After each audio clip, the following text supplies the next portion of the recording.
Your heart stops. On the monitor, a flat line, a doctor checks the clock and says the time out loud. That is the moment we call death. But here is what almost no one realizes. Your brain doesn't get the message. Not right away. For the next few minutes, somewhere behind your still silent face, something is still happening. And what it does in that window is the strangest thing in all of neuroscience. For most of history, death was simple. The heart stopped, the breathing stopped, and that was the end. Here one moment, gone the next. But that is not how it actually works. Death is not a switch. It is a process. When your heart stops, your blood stops moving, and your brain is suddenly cut off from its supply of oxygen. But your neurons do not die instantly. They have a small reserve. For a few minutes, they hold their shape, waiting for a flood of blood that is not coming. And in those minutes, something extraordinary has been caught on a machine. In 2013, a neuroscientist named Borjigin at the University of Michigan was recording the brains of rats at the exact moment of death. What she found was not a quiet fade to black. In the 30 seconds after the heart stopped, the dying brain did the opposite. It lit up. A sudden surge of gamma waves, the fast, synchronized activity your brain produces during its most vivid, conscious moments. For a few seconds, the dying brain was not shutting down. It was more active, more connected, and more organized than it had been while the animal was awake and alive. Borjigin had captured something nobody expected, a storm of consciousness firing inside a brain that was technically already dead. But a rat is not a person, and a brain on its own tells you nothing about what it feels like from the inside. To go further, scientists needed something almost impossible to get: a human brain wired to a recorder at the precise moment it died. And in 2022, by pure accident, they got it. An 87-year-old man was brought into a hospital after a fall. Doctors connected him to an EEG to watch for seizures. While the machine was recording, his heart suddenly stopped, and he died. For the first time in history, scientists had a continuous recording of a human brain crossing the line between life and death. And in the moments around his final heartbeat, his brain produced the very same surge of gamma waves. Here's the part that stops you cold. Those exact brain waves are the ones we use to dream, to remember, and to pull up a memory. The researchers, led by Ajmal Zemar, suggested something that sounds almost too poetic to be science: that in its final moments the brain may be doing one last thing, replaying the life it lived. Your life flashing before your eyes may not be a metaphor at all. Then in 2023, Borjigin went further. Her team studied 4 people who were dying, removed from life support, their families in the room. As their hearts failed, 2 of the 4 brains erupted with that same gamma surge. And it was not random noise. It fired in a very specific place, the back of the brain that scientists call the hot zone, the region most tied to conscious experience.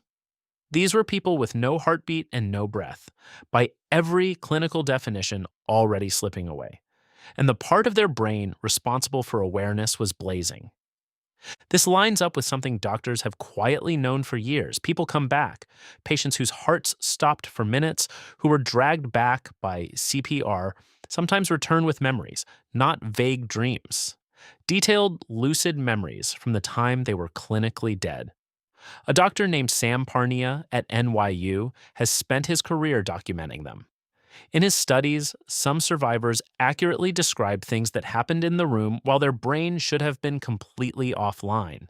And his team recorded real, organized electrical activity in some patients up to an hour into CPR.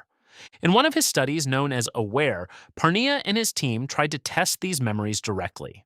They placed images on high shelves in resuscitation rooms, visible only from above, so that any patient who later described floating near the ceiling could be checked against what was really up there. And in his larger follow-up, published in 2023, they found something even harder to dismiss. Up to 40% of people who survived cardiac arrest reported some form of awareness during the time they were clinically dead. Not chaotic, drug-like hallucinations, something structured. A clear sense of separating from the body and watching. a review of their whole life and of the way they had treated other people, a pull towards something that felt like home. Parnia argued this was so consistent across patients that it deserved its own name. He called it a recalled experience of death. And the window may be far longer than anyone assumed. In 1999, a Swedish doctor named Anna Bagenholm fell through a sheet of ice while skiing and was trapped beneath it. By the time she was pulled out, her heart had been stopped for around an hour. By every normal measure, she was dead. But the freezing water had slowed her brain to a crawl, lowering its need for oxygen so much that her neurons simply waited. She was rewarmed, her heart restarted, and she made a near full recovery.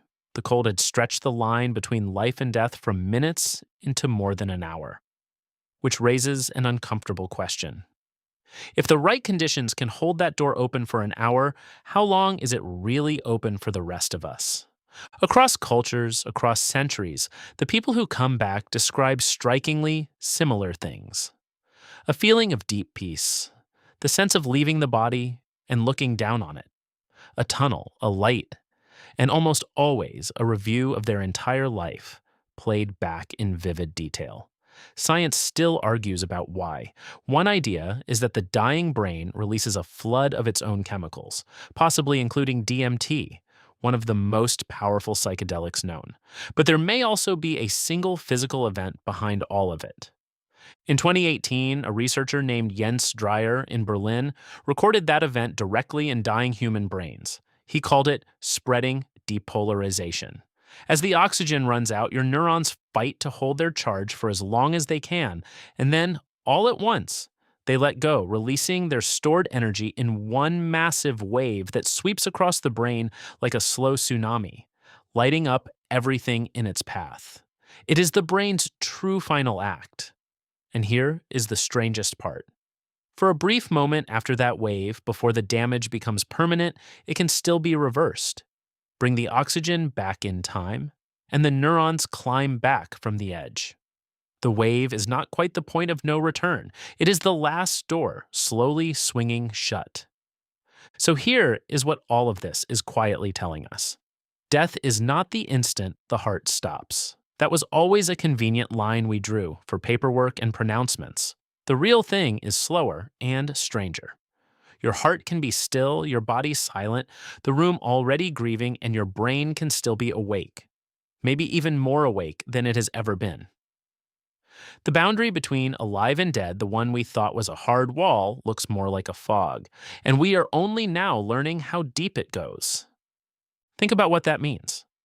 The last thing your brain may ever do is not panic and not pain. It may be a quiet, blazing, perfectly clear replay of everything you ever loved.